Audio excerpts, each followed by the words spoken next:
So with that, Molly, I'm going to give the floor to you for 5 minutes, and now you're on the timer. Well, I am Molly Buck, and I am currently the House Rep for District 41 in mainly North Ankeny. I'm a teacher by trade. I've been a teacher for 28 years. I started teaching in Missouri and then moved to Iowa. And when I came to Iowa, it was an absolute utopia of education. I absolutely just thought I'd landed in the promised land of education. It was wonderful, and I really honestly wasn't very politically active. I just went about my life.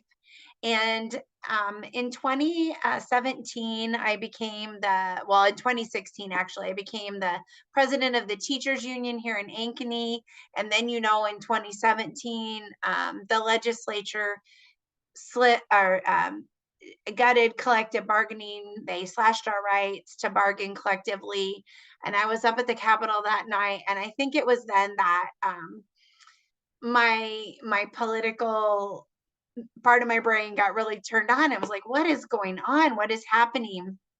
And so I kind of became more politically involved through that, and really stayed in touch with my legislators, which honestly wasn't very helpful at the time. But I became more politically involved.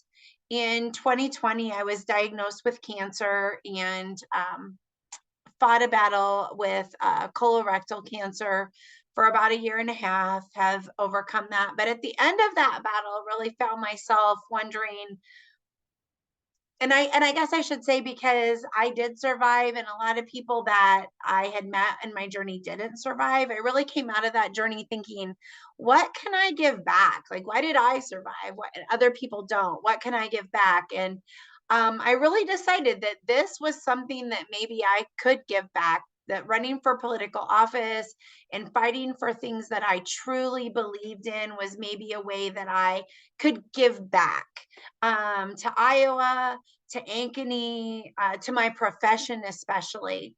And so I threw my hat in the race. I said, you know what? I will run for office. I got my signatures and really had no idea what awaited me. I worked really hard to get elected. I will say that. I knocked a lot of doors. I talked to a lot of people. I attended a lot of events, and managed to get elected, which, as my husband would put it, was a lot like a dog that caught the car. I don't really think, in all honesty, that I knew what I was getting myself into. And I will be the first person to say it, to be very upfront and honest about that. But I've worked really hard the last 2 years in the legislature to figure out how I can make a difference. And the way I found to really make a difference is to really listen to my constituents and help the people that ask for help. And I try to answer every email. I try to really reach out to people via social media. A lot of people have really told me that's how they consume their information, they consume their news. I've really tried to be short, sweet, concise on social media, make sure that I am talking to everyday Iowans who don't necessarily really understand the politics and the ins and outs, and really don't want to. People don't want to get in the weeds. They just information that's right there and upfront. I've tried to give people that, and I'm proud of the votes that I've taken. I'm proud of the learning process that I've been part of, and I'm excited to run again, and I'm really excited to hit the doors and listen to my constituents and be part of this grand experiment of democracy that I'm really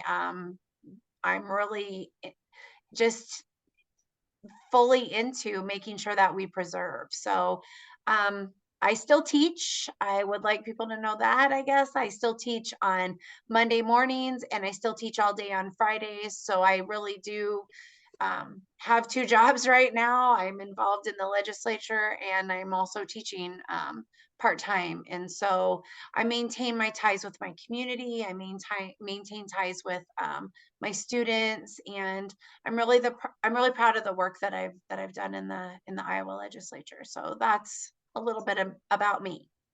Thank you, Molly, very much. We're going to give the floor to Patrick. He'll ask you probably two questions and maybe three if time permits. And Patrick Vorchak, the floor is yours. Thank you, Mitch. And thank you, Molly, for joining us. So as you know, you were given a questionnaire. You answered the questionnaire, send it back to us. We reviewed it. We have a few follow-up questions for you.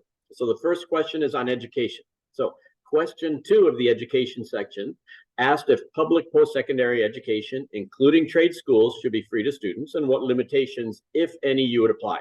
So you answered that the Minnesota model of zero tuition at 2- and 4-year colleges for Minnesota students whose household income is under $80,000 would be a good start. Then you went on to say that Iowa should make community colleges free for 2 years. So our first follow-up question is, why do you prefer Iowa make 2-year colleges free as opposed to adopting the Minnesota model of making 2- and 4-year colleges free for households earning under $80,000? And secondly, back to the Minnesota model. So with a 4-year college degree now becoming as important to employment as a high school diploma once was, and never having tied public high school to income, why not simply eliminate the $80,000 ceiling and just extend free public education to 4-year college degree, regardless of household income? Okay, so let me just clarify that what I meant when I said that, and if I wasn't clear, I'm sorry. I really feel like we should go up to year 4. Like currently we go to what I would say year 12, right? That's your senior in year 12. I would like to see that extended to 14, where you can get a public education free at least to your associate's degree for everybody. I would if I could say my ideal, if I could create a bill, it would be for that. So that public education was K to 14 instead of K-12, so that you could walk out of public education with an associate's degree. I like the Minnesota model for the 80,000 cap, or it wasn't a cap, but the 80,000 threshold for free state colleges, just because I think I just think that's a good starting place. I think it's a good place to start. In one thing I guess that's become very apparent to me in the legislature is everything costs money, and that money comes from somewhere. And I feel like a lot of the tax burden is put on our lower income Iowans, and I feel like a lot of the tax breaks are given to our higher income Iowans. So I guess in my brain, I really feel like those lower income Iowans deserve more of a push forward as far as what they get for free. How would you feel about a hybrid model of the two, where the first 2 years are free, or the years 13 and 14, and then years 15 and 16 are free to under 80,000? That's what I'm trying to say. I would really like public education to go K through 14.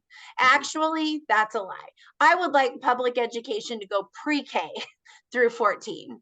And then I think, and I honestly think, and I know we say a lot that a 4-year degree is as important as a high school diploma used to be, but I really think that you can get a good start in life and with an associate's degree. And I live with a person who has no post-secondary education, and he makes more than I do as a teacher, quite a bit more than I do as a teacher.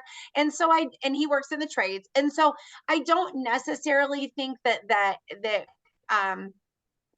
I don't necessarily think that we have to push everybody into that 4-year degree. I think there's a lot to be said for the trades. And I guess I would like to include that when I say pre-K through 14, that those 2 years could also be, trades. You can become a plumber, you can become an electrician, you can become skilled in HVAC, you can become a welder, you can become a lot of things in your 2 years post high school experience that can really contribute to what we need in Iowa as far as our economy, but can also bring you a good living wage. So Patrick and Molly, we have 2 minutes remaining. okay. 2 minutes. Okay.